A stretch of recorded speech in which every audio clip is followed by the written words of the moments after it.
భద్రాద్రి కొత్తగూడెం జిల్లా అశ్వారావుపేట మండలంలోని పెద్దవాగు ప్రాజెక్టుపై రెండు రాష్ట్రాలు చిన్న చూపు చూస్తున్నాయి. 2 ఏళ్ల క్రితం ప్రకృతి సృష్టించిన బీభత్సానికి ప్రాజెక్టు గుండె చీలినా అటు ఏపీ ఇటు తెలంగాణ ప్రభుత్వాల నుంచి ఆశించిన స్పందన కరువైంది. కోట్లాది రూపాయల రీడిజైన్ ప్రతిపాదనలు కేవలం కాగితాలకే పరిమితం కావడంతో ఆయకట్టు రైతులు కన్నీరు పెడుతున్నారు. అసలు ఈ అంతర్రాష్ట్ర ప్రాజెక్టుపై ఎందుకీ నిర్లక్ష్యం? క్షేత్రస్థాయిలో రైతుల ఆవేదన ఏంటి?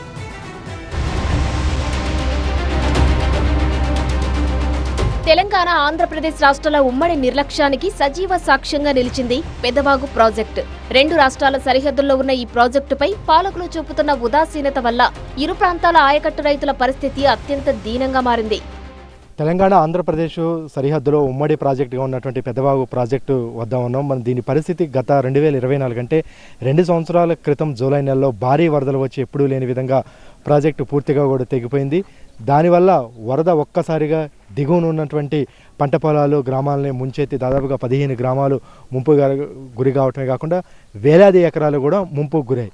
అప్పటి నుంచి ఇప్పటి వరకు ఇది కనీస మరమ్మతులు కూడా నోచుకోలేదు. ఇక్కడ తాత్కాలికంగా రింగ్ బోర్డు మాత్రమే మట్టి కట్ట ఏర్పాటు చేశారు. ఇప్పుడు భారీ వర్షాలు వరద వస్తే ఇది ఆగే పరిస్థితి లేదు. దీని కింద దాదాపుగా అంటే తెలంగాణ ఆంధ్రప్రదేశ్ విభజన తర్వాత 2 రాష్ట్రాల ఉమ్మడి ప్రాజెక్టుగా మారింది. దాదాపుగా 18,000 ఎకరాలు దీని కింద సాగవుతుంది. అంటే 15,000 ఎకరాలు ఆంధ్రప్రదేశ్ ఆయకట్టు, 3,000 ఎకరాలు తెలంగాణ ఆయకట్టు దీని పరిధిలో ఉంది. మరమ్మతులకు సంబంధించి కానీ మెయింటెనెన్స్ కానీ ఏ విధంగా చూసినా ఆయకట్టు ప్రకారం 85% ఆంధ్రప్రదేశ్ భరించాలి, 15% తెలంగాణ భరించాలి. ఆ ప్రకారం చూస్తే ఇప్పటి వరకు 2 రాష్ట్ర ప్రభుత్వాల నుంచి తెలంగాణ ప్రభుత్వం కొంత చొరవ చూపినప్పటికీ ఆంధ్రప్రదేశ్ ప్రభుత్వం నుంచి ఎలాంటి స్పందన లేకపోవడంతో ఇది కనీస మరమ్మతులకు కూడా నోచుకోలేదు. 2024 జూలై 18న అర్ధరాత్రి కురిసిన భారీ వర్షాలు ఈ ఆయకట్టు రైతుల పాలిట శాపంగా మారాయి.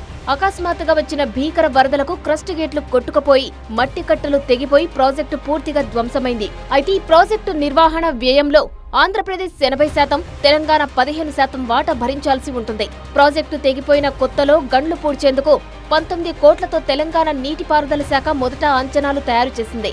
దీన్ని గోదావరి రివర్ మేనేజ్మెంట్ బోర్డు సమావేశంలో ప్రవేశపెట్టగా పాత పద్ధతిలో రిపేర్లు చేస్తే భవిష్యత్తులో మళ్లీ ముంపు ప్రమాదం ఉంటుందని బోర్డు తెలిపింది. ప్రాజెక్టు ఎత్తు పెంచి మరో 5 అదనపు గేట్లను ఏర్పాటు చేస్తూ పూడికతీత పరులతో కలిపి రీడిజైన్ చేయాలని సూచించింది.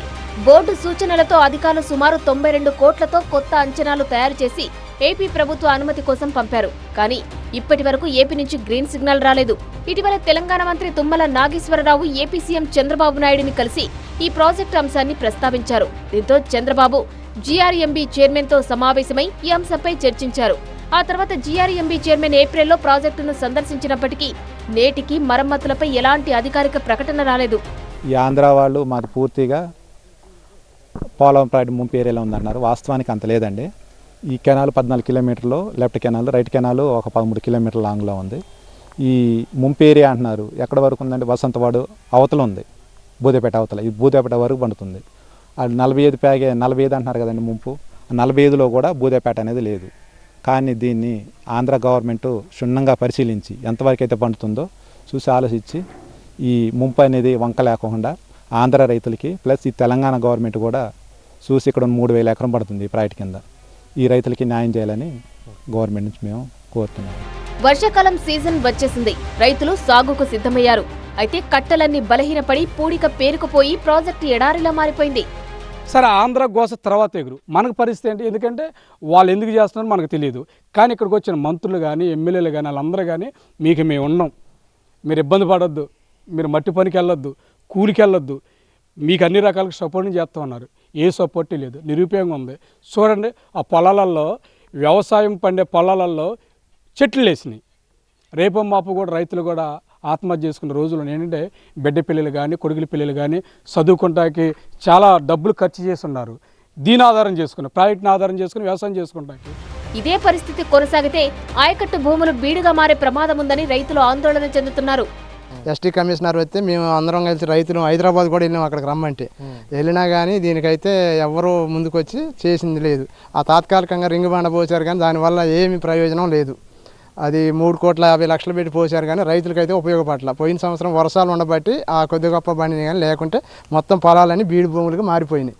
రైతులు మటుకు గోసపడుతున్నారు. కరువు వచ్చి అందరూ ఉపాధి హామీ పనికి వెళ్ళే పరిస్థితి ఉంది, వలసలు కూడా వెళ్ళే పరిస్థితి ఉంది. ప్రతిపాదనలు కాగితాలకే పరిమితం కావడంతో ఈ ప్రాజెక్టు కోసం నిధులు విడుదల కాలేదు. ఇప్పటికైనా ఏపీ, తెలంగాణ ప్రభుత్వాలు సమన్వయంతో తక్షణమే నిధులు విడుదల చేసి పెదవాగు ప్రాజెక్టుకు పూర్వ వైభవం తీసుకురావాలని ఆయకట్టు రైతులు కోరుతున్నారు. తెలంగాణ, ఏపీ ఈ రెండు రాష్ట్రాల ఉమ్మడి ప్రాజెక్టుగా ఉన్నటువంటి పెదవాగు ప్రాజెక్టు 2 సంవత్సరాల క్రితం భారీ వరదలకు పూర్తిగా కూడా కొట్టుకొని పోయింది. కట్టలు ఎక్కడికక్కడే తెగిపోయి అప్పటి నుంచి ఇప్పటి వరకు కూడా కనీస మరమ్మతులకు నోచుకోలేదు. తాత్కాలిక రింగ్ బండు మాత్రమే ఏర్పాటు చేశారు. అది కూడా భారీ వర్షాలు వరదలు వస్తే తట్టుకునే సామర్థ్యం లేదని రైతులు చెబుతున్నారు. ఈ నేపథ్యంలోనే 2 రాష్ట్ర ప్రభుత్వాలు సమన్వయం చేసుకొని చొరవ తీసుకొని శాశ్వత ప్రాతిపదికన మరమ్మతులు చేపట్టి దీని ప్రాజెక్టు పరిధిలో ఉన్నటువంటి ఆయకట్టుకు వెంటనే సాగునీరు అందించాలని, లేకపోతే బీడు భూములుగా మారే ప్రమాదం ఉందని రైతులు ఆందోళన చెందుతున్నారు. కెమెరామెన్ అప్పారావుతో నారాయణ, TV9, భద్రాద్రి కొత్తగూడెం జిల్లా, అశ్వరావుపేట.